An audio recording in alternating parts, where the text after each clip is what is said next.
The fluorescent lights hummed softly in the deserted corridors of Marshall & Reed, one of New York's most prestigious law firms, just shy of midnight. Miguel Ramirez pushed his cleaning cart past the sleek glass-walled offices, his weathered hands gripping the handle with quiet resolve. For over 2 decades, he had mastered the art of disappearing into the background. Tonight, that very skill would become his most powerful weapon. As he approached the firm's secure document room, something subtle yet alarming caught his attention. The keycard scanner blinked green, a departure from its usual steady red. Miguel slowed his pace instinctively, alert. Through the glass panel, faint shadows danced within. That was odd. No one should have been inside at this hour. Feigning a minor issue with his cart's wheels, Miguel lingered near the door. His gaze, trained by years of silent observation, sharpened as he spotted 2 familiar figures inside.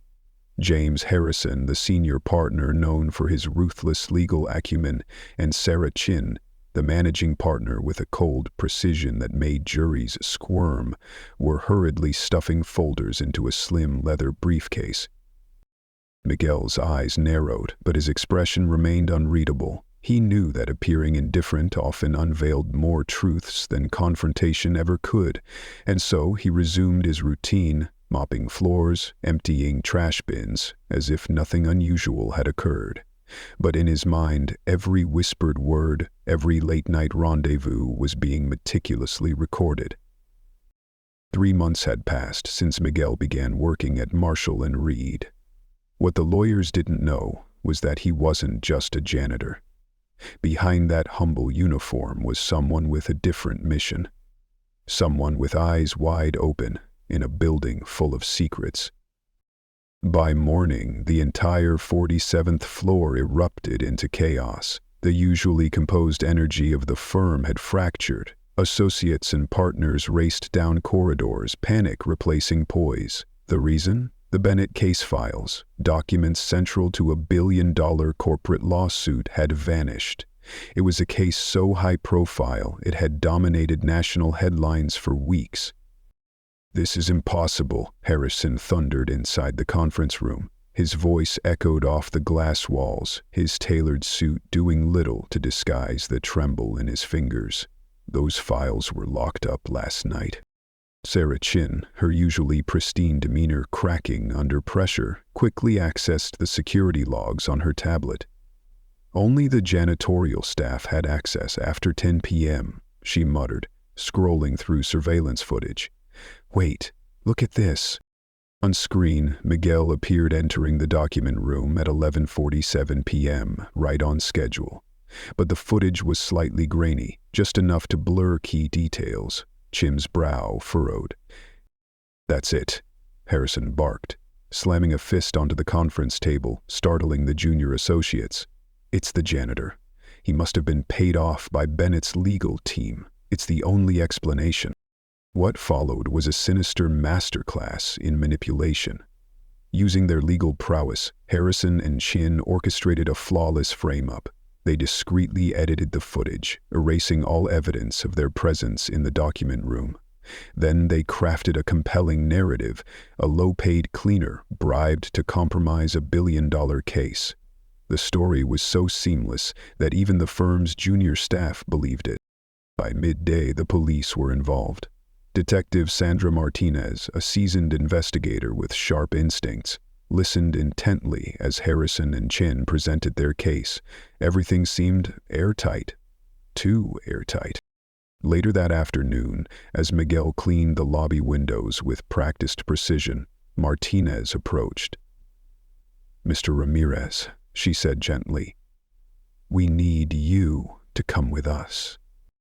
Miguel calmly set down his supplies. He didn't avert his gaze. Instead, he looked straight at the detective with eyes not filled with fear nor defiance, but something else. An almost imperceptible calm. Anticipation. "Of course, detective," he replied, his voice steady, measured, and as the officers led him away, Harrison and Chin exchanged victorious glances, satisfied their scheme had taken root. None of them noticed the faintest smile tugging at Miguel's lips. No one saw him slip a finger into his pocket and press a tiny button on what appeared to be a maintenance remote. And certainly, no one realized that at that very moment, dozens of covert cameras hidden throughout the firm's offices were uploading high-definition footage to a secure cloud server. In the days that followed, Marshall and Reed became a battlefield of press statements and legal maneuvers. "Trusted employee betrays firm," blared across news networks. The firm's PR team worked overtime to contain the damage. But something about the story gnawed at Detective Martinez. In 2 decades on the force, she'd seen real crime, and this wasn't it.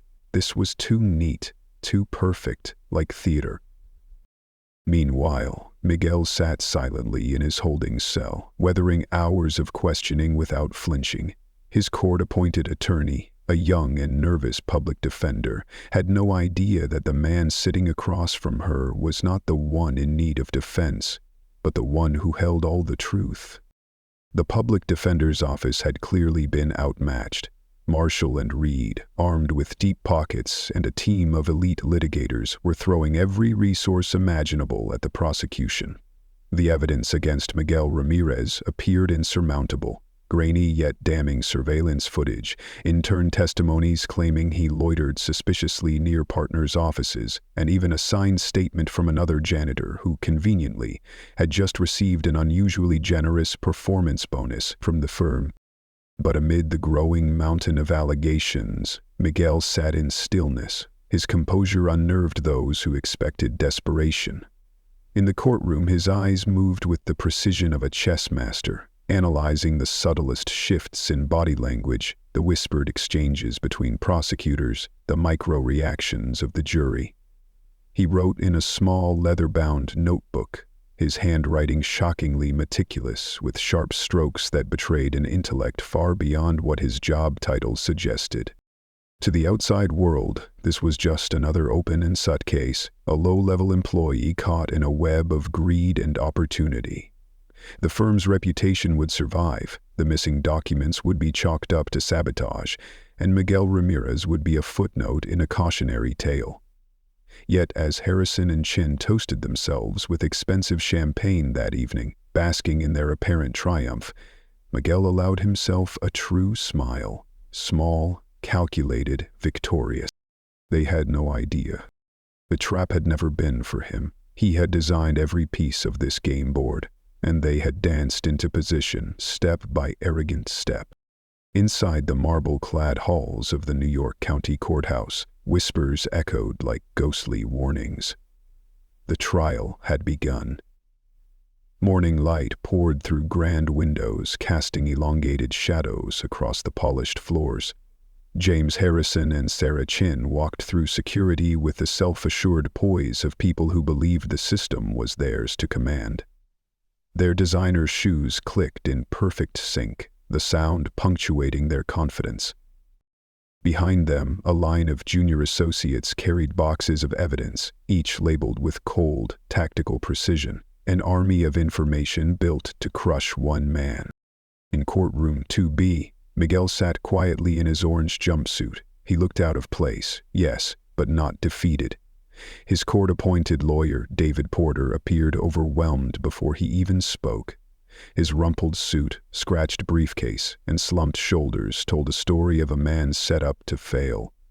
Harrison and Chin had orchestrated everything, right down to selecting the most overworked, underfunded public defender available.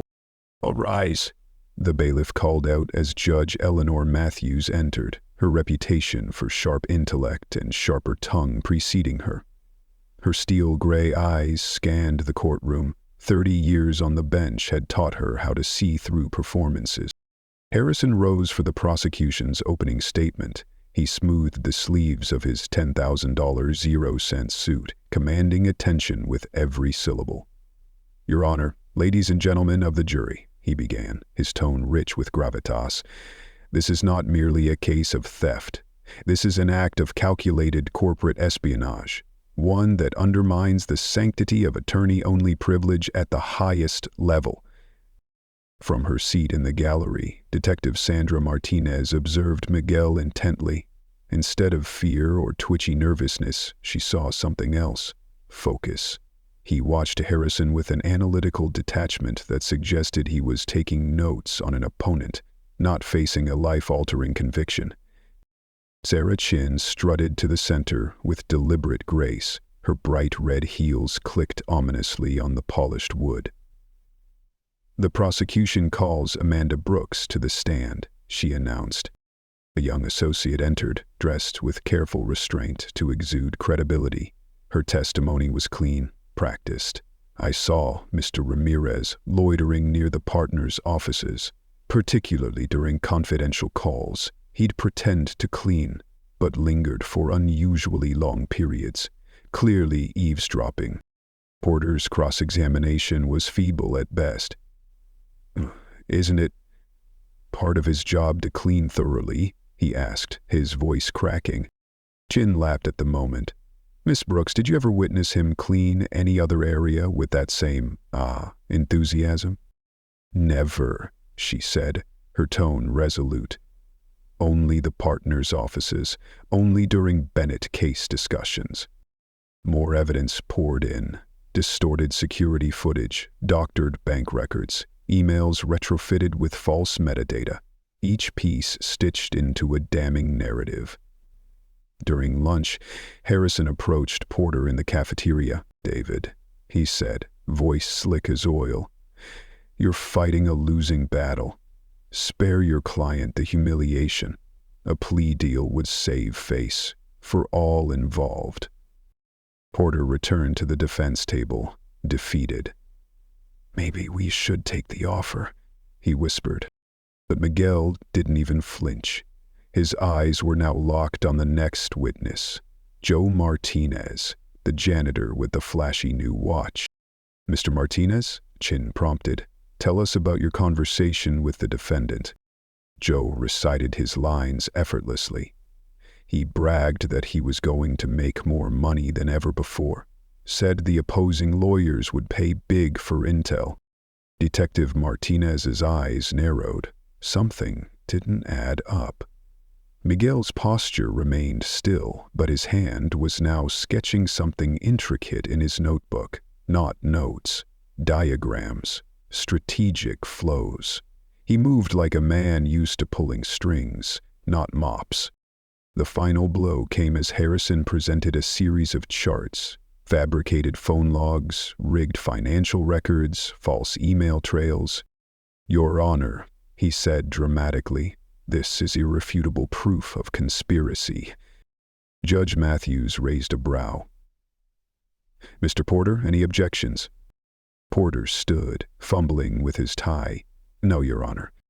And then it happened. Miguel smiled. Just faintly, just enough. And Sarah Chin, organizing her notes for their next tech expert, caught him staring at her, not with fear, but with something colder, deeper. Insight. She blinked. For the first time, a tremor crept through her polished veneer. Had they miscalculated? As the bailiff approached to escort Miguel back to his cell, he stood with a graceful exactness uncannily similar to the way Harrison adjusted his suit. The echo wasn't lost on Detective Martinez. "Court is adjourned until 9:00 a.m. tomorrow," Judge Matthews announced. And as the prosecution celebrated their expected triumph, no one noticed what Miguel had written in his final line of notes. "Checkmate in 3 moves." The third day dawned like the ones before. Confidence, sunlight, and diamond earrings sparkling on Sarah Chin. Reporters packed the gallery, hungry for what they assumed would be the final nail in Miguel's proverbial coffin. "The prosecution rests, Your Honor," Harrison declared, glowing with triumph. He turned toward Miguel, expecting hollow eyes. What he found instead was unsettling. Miguel sat tall, present, calm, powerful. Judge Matthews looked to the defense. "Mr. Porter, you may call your first witness." Ordered rose. "Your Honor, I..." A hand on his arm stopped him. Miguel spoke for the first time. "Your Honor," he said, voice firm and clear, "I request permission to present evidence in my own defense." A collective gasp rippled through the courtroom. Judge Matthews peered over her glasses. "Mr. Ramirez, while you have the right, I strongly advise—" "I understand the risk," Miguel said, his accent suddenly smoother, his tone sharper. "But what I'm about to reveal will change everything." And in that moment, every face in the courtroom leaned forward. Every heartbeat slowed. Because this was no janitor. This was a man who had been playing the long game and was finally ready to reveal his hand. There was no hesitation in Miguel's movements, no trace of the uncertainty often associated with defendants facing ruin. Instead, he carried himself like someone who had once chaired boardroom meetings, not cleaned beneath their tables. With unshaken composure, he reached into the manila envelope that his bewildered attorney Porter had been clutching like a lifeline. "I'd like to present this to the court," Miguel said, producing a thick, professionally bound document. The courtroom held its breath. "This is a complete, notarized copy of the Bennett case file, authenticated 3 days before its alleged disappearance." Harrison's confident grin vanished mid-smile. Chin's pen froze mid-sentence. Miguel stepped forward. "I'd like to direct the court's attention to page 394, he said, voice steady and authoritative. "Specifically, the digital signature and timestamp at the bottom." Judge Matthews accepted the document with practiced skepticism, but her expression shifted as she flipped through the pages. "This appears to be authenticated using Marshall and Reed's own internal digital certification system." "Objection," Harrison barked, springing to his feet. "This was not provided during discovery." "Because it was not in my possession," Miguel responded smoothly. "It was held in escrow by an independent legal firm and released to me this morning. I also have full chain of custody documentation." From the gallery, Detective Martinez leaned forward, her instincts triggered. On Harrison and Chin's faces, the cracks began to show. They had built a perfect narrative, but something was unraveling, and fast.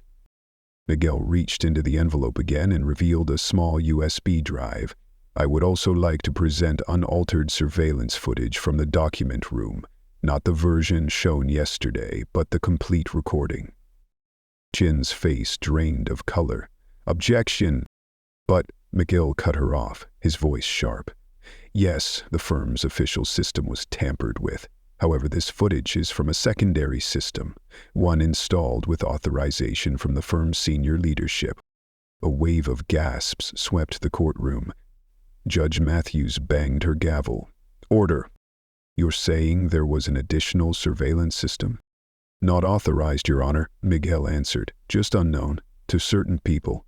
He turned and locked eyes with Harrison and Chin.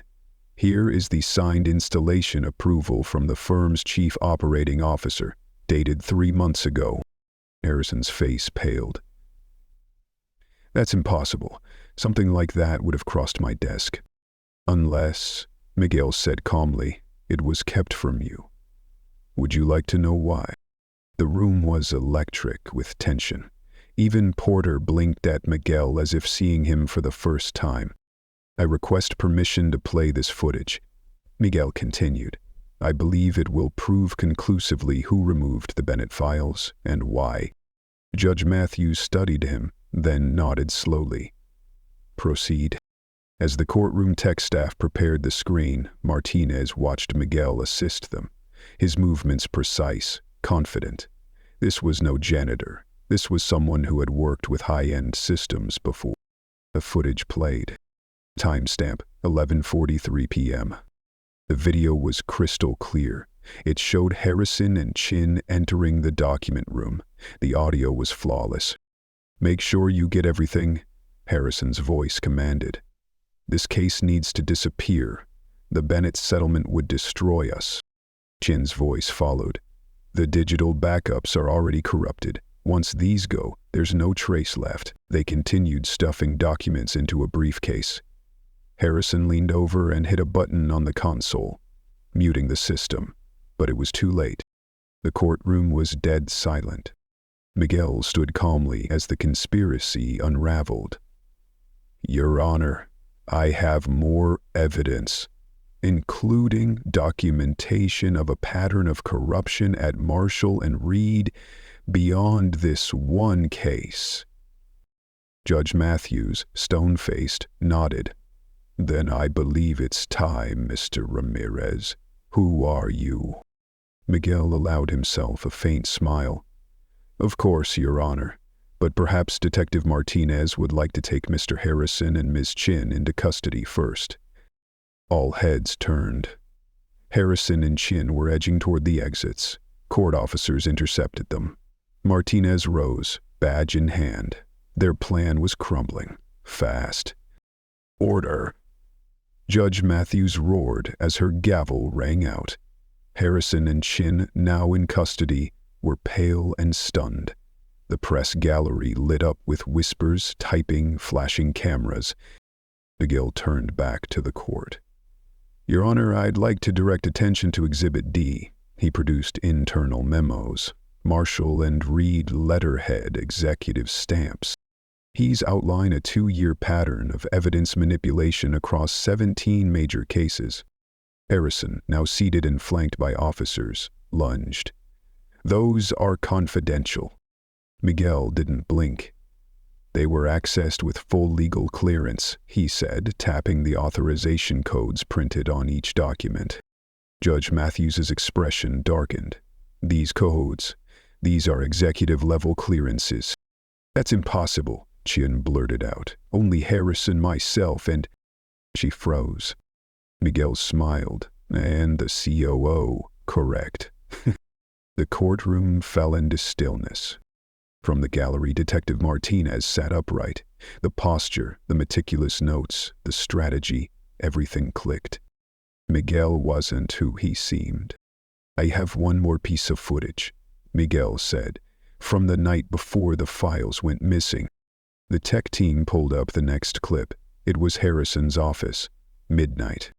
$2 million, 0 cents. Harrison's voice came through. "That's what Bennett's team is offering," he said. "We just need to lose the evidence." Jin's voice followed. "The janitor's perfect, invisible. No one notices him." The video continued, showing them plan every step of their betrayal. Miguel's voice rang out again. "What I'm about to show next links this conspiracy to offshore accounts, jury tampering, and organized crime." Harrison snapped. "You're bluffing. You can't access our secure servers." Miguel's gaze hardened. "The servers in the sub-basement? The same sub-basement where I supposedly mop floors each night?" He stepped forward. "Shall I recite the contents of your encrypted folder, Mr. Harrison?" Harrison's face went ashen. From the prosecution table, now conspicuously empty of Chin, a voice rang out. "I move to suppress this evidence," Chin cried. "It was obtained without authorization." Miguel calmly presented a document, signed surveillance authorization from the board of directors, or if you prefer, he held up another form, the federal warrant obtained months ago when irregularities in billing were first noticed. The courtroom exploded into chaos once again, and Miguel Ramirez, if that was even his real name, hadn't even begun to reveal the full extent of what he knew.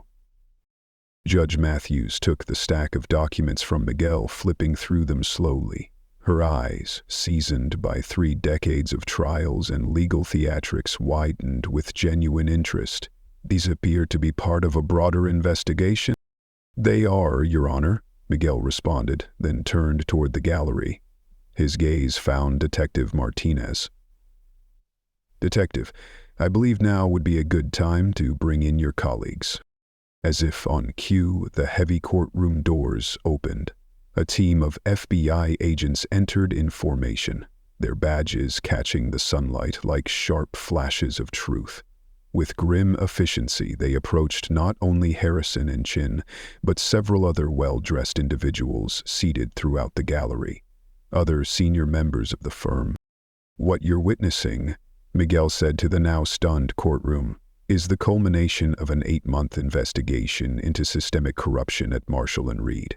An investigation that required someone on the inside, someone invisible, someone you'd never suspect." Gasps rippled through the room as David Porter, the fumbling, seemingly overmatched public defender, stood up. But something had changed. His posture straightened. He adjusted a tie that now appeared far more expensive. Then, from inside his jacket, he produced a gleaming badge. Your Honor, FBI. I've been embedded alongside our undercover operative from the beginning." The courtroom erupted. Reporters stood, scribbling furiously. Phones flashed. Yet Judge Matthews didn't call for order. She was too busy watching Miguel, the man who had for months mopped floors and emptied trash, now command the room like its rightful ruler. "I believe," Judge Matthews said, her voice carrying new weight, "it's time you told us who you really are, Mr. Ramirez, if that's even your name." Miguel reached into his envelope one last time. "No, Your Honor, that's not my name." He pulled out an ID badge and a set of official papers. "But before I reveal my identity, I believe Detective Martinez has some paperwork to complete." Martinez stepped forward, a second set of handcuffs already in hand. "James Harrison, Sarah Chin," she said firmly. "You are under arrest for conspiracy, evidence tampering, obstruction of justice, and attempted fraud. You have the right to remain silent." As she read their rights, Miguel stood perfectly still in the center of the courtroom, his eyes reflecting calm satisfaction. The trap had sprung. Every piece had fallen into place. But the biggest shock was yet to come. He held up his ID card. The afternoon light streaming through the tall windows seemed to cast a divine spotlight over him, as if acknowledging that the world was about to change. "My name," he said, voice deep, clear, and commanding, "is Michael Reynolds. I am the Chief Executive Officer of Marshall & Reed." The courtroom recoiled like a single organism. Audible gasps filled the chamber. A junior associate dropped a stack of papers. Harrison, handcuffed, staggered backward, needing to be steadied by the court officer. Chin's designer glasses slipped from her trembling hands, clattering on the desk. "It's impossible," Harrison croaked. "Michael Reynolds is in Europe, on medical leave. We've been getting his signed authorizations for months." Michael turned, a ghost of a smile curling at his lips. "No, Mr. Harrison. You received what you were meant to see. Every signature, every document, every video call, all carefully orchestrated. I was never gone. I was right here, watching, listening, recording." He paused, allowing the weight of his words to settle. 8 months ago, I began noticing irregularities, case files accessed outside of work hours, mismatched settlement records. At first, I suspected a security breach. He moved to the evidence table, his orange jumpsuit now looking like a costume, a disguise he was shedding with every sentence. But the truth was worse. It wasn't an outsider, it was people I had mentored, trusted.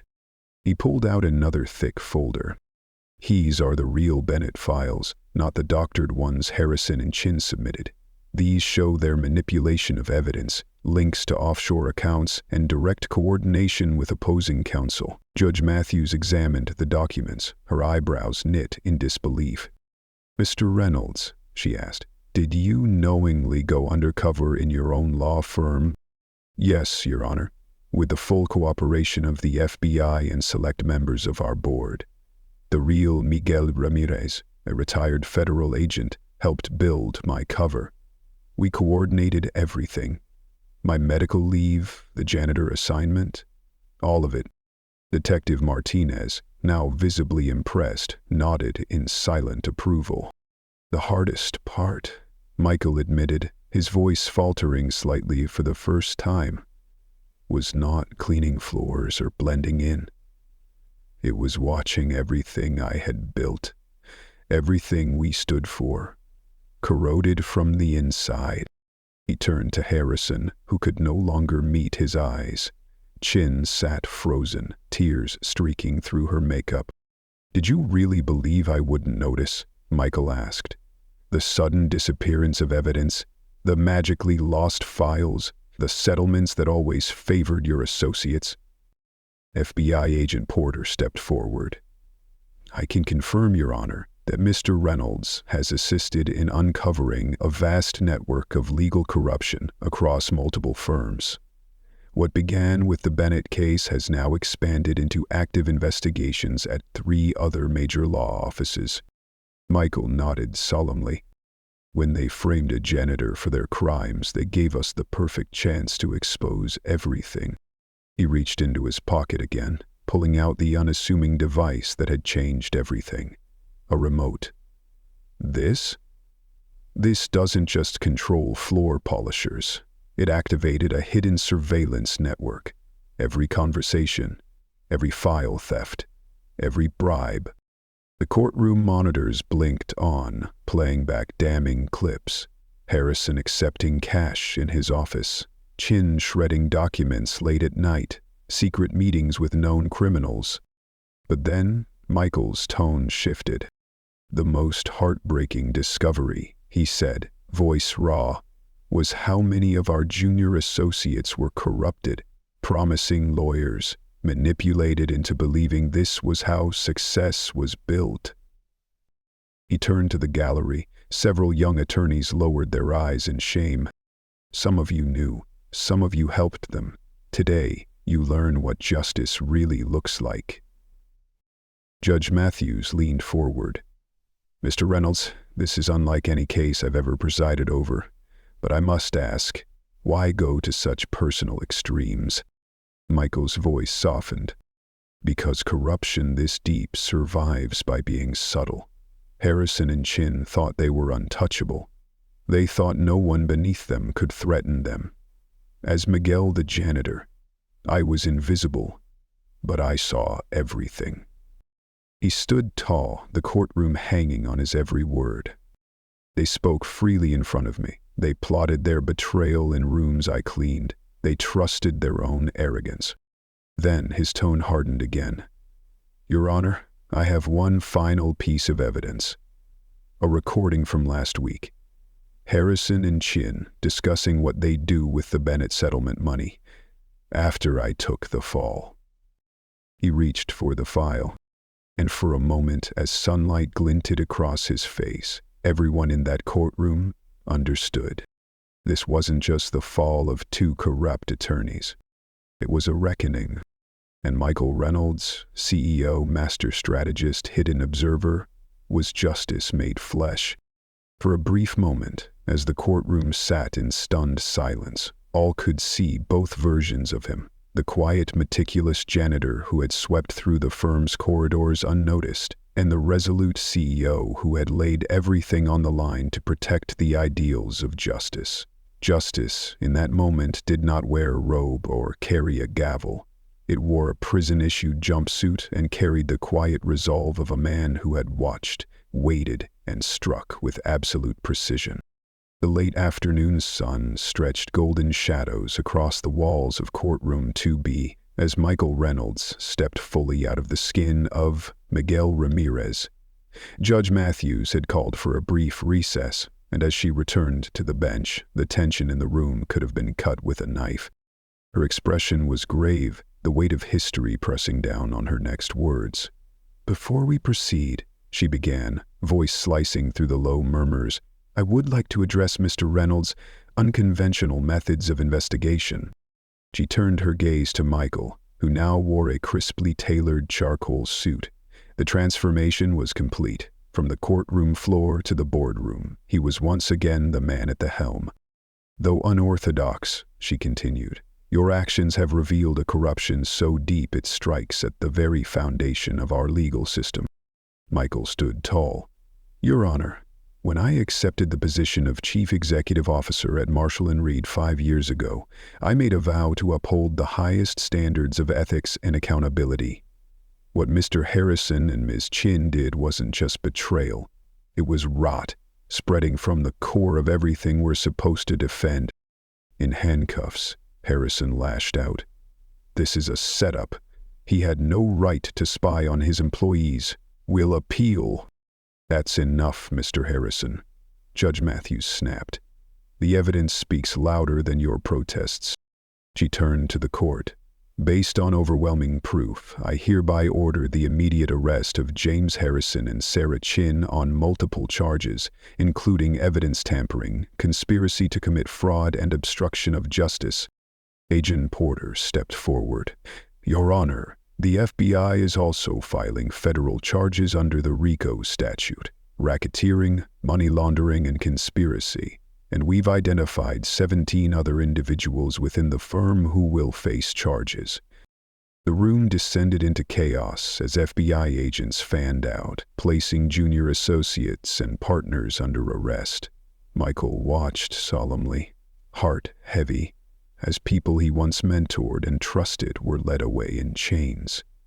He didn't feel triumph. He felt the burden of truth. Once order was restored, Judge Matthews continued, "I will also recommend immediate disbarment proceedings for all involved. Mr. Reynolds, I assume Marshall and Reed will fully cooperate with federal authorities?" "Without hesitation, Your Honor," Michael answered. "We've already begun a comprehensive audit. Any clients whose cases were compromised will be notified and compensated in full." He turned to the remaining firm members, those who had been cleared. "Today is painful, but it marks the start of something new. From this moment forward, we rebuild, with integrity, with purpose." Detective Martinez approached. She extended her hand. "Mr. Reynolds, I've been a cop for 15 years. I've never seen anything like this. You took a hell of a risk." Michael smiled, just barely. "The boldest move is the one they never see coming." Harrison and Chin believed no one could touch them. They never once looked beneath them. As if fate had scripted it, a real maintenance worker entered the courtroom, pushing a cart almost identical to the one Michael had used for months. It squeaked softly, and the symbolism wasn't lost on a soul in the room. The man who had unmasked giants had once been invisible. Judge Matthews cleared her throat.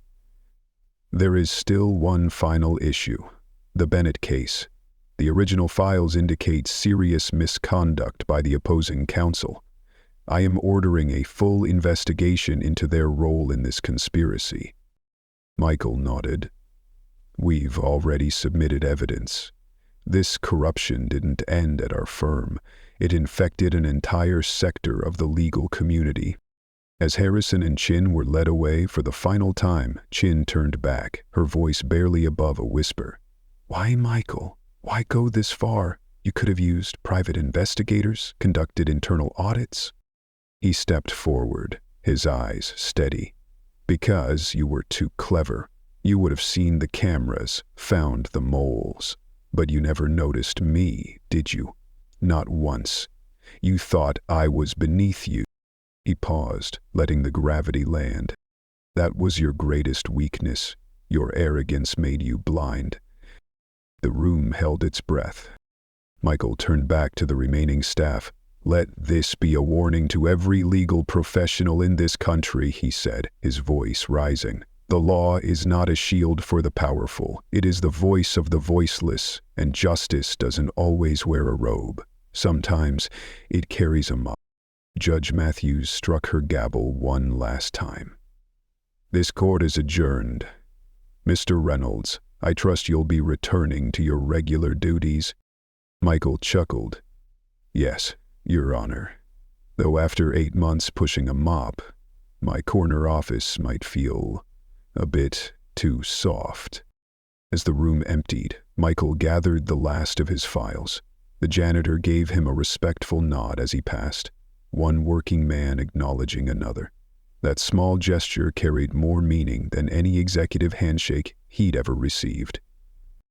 Outside the courthouse, reporters surged forward, ready to frame the scandal of the decade.